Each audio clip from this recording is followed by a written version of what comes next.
দেশের প্রথম পারমাণবিক বিদ্যুৎ কেন্দ্র রূপপুর এখন পরীক্ষামূলক উৎপাদনের দ্বার প্রান্তে। এই বিদ্যুৎ কেন্দ্রের ক্রেডিট কাকে দিবেন? ধন্যবাদ, শুভেচ্ছা সবাইকে। দেখুন, আসলে একটি কাজ একক কৃতিত্বে, আজকে যে আপনারা একটি অনুষ্ঠান করছেন, এর কৃতিত্ব কাকে দিব? আপনি যেহেতু কথা বলছেন, বলবো যে আপনি করছেন। বিষয়টা তো সেরকম নয়। আপনি হয়তো ডেলিভারি দিচ্ছেন চূড়ান্ত এই সময়ে বসে, তার মানে পেছনে অনেক প্রস্তুতি আছে। হয়তো একজন কেউ পরিকল্পনা করেছিল, তারপরে নানান কিছু হয়েছে ইত্যাদি। এটাও তাই। পরিকল্পনা আর অন্যান্য বিশ্বের বিভিন্ন দেশ, বিশেষ করে এরকম একটি উচ্চাভিলাষী প্রকল্প তো আর এক দুই দিনে হয় না। তো এই বিষয়টি যখন যে সরকার আসে, আর আমাদের আরেকটি দৃষ্টিভঙ্গি এরকম, আমরা যেন কাউকে কাউকে কৃতিত্বই দিতে চাই।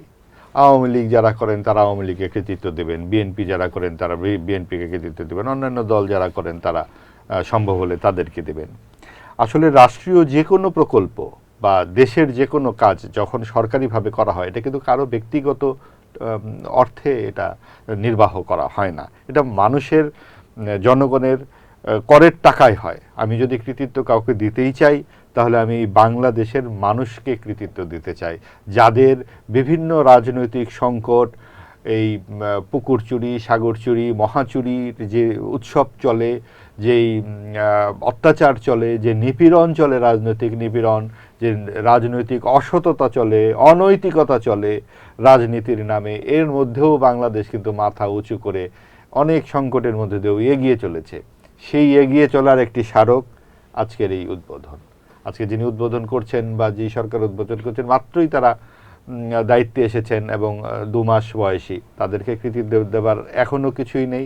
অকৃতিত্বর দাবিদারও তারা নন, তারা আনুষ্ঠানিকতা করছেন। কিন্তু তার আগে যে 18 মাসের একটি অন্তর্বর্তীকালীন সরকার ছিলেন, সেটাও ইতিহাসের প্রয়োজনে এসেছে। কিন্তু তারা কতখানি দায়িত্ব পালন করেছেন, কি করেছেন, সেটা আরেক আলোচনার বিষয়। তার আগে আওয়ামী লীগ ছিল, তারা যে 3টি নির্বাচন করেনি, রাতের বেলা করেছে, আমিডামি নির্বাচন করেছে, একা একা নির্বাচন করেছে, এটা তো চোখের সামনেই ঘটেছে। তার প্রেক্ষিতে মানুষের জনবিস্ফোরণ ঘটেছে। তার আগে পর্বগুলোও আমরা কম বেশি সকলেই জানি। কাজেই বাংলাদেশের যে রাজনৈতিক অধ্যায়গুলো, সেগুলো খুবই টানাপোড়েন, ঝঞ্ঝাক্ষুব্ধ, প্রতিহিংসা পরায়ণ, দুর্বৃত্তায়ন এবং নানান রকম স্বজনপ্রীতি লুণ্ঠন বাজির মধ্যেই মূলত এগিয়ে গেছে।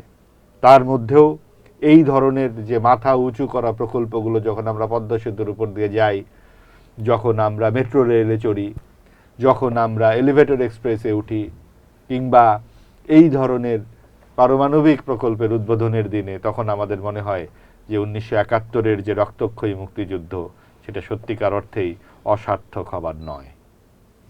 ধন্যবাদ। আমি একই ইস্যুতে আপনার কাছে একটু জেনে নিতে চাই, হাসিনুর রহমান, আপনি যদি আমাকে বলেন যে এটার ক্রেডিট কাকে দিবেন। আমার যেরকম হয় কি, আমি না রূপপুর পারমাণবিক কেন্দ্রের ইস্যু আসলেই আমার বালিশ কাণ্ডের কথা মনে পড়ে, আমার পর্দা কাণ্ডের কথা মনে পড়ে, আমার 500 কোটি টাকা তসরুপের কথা মনে পড়ে।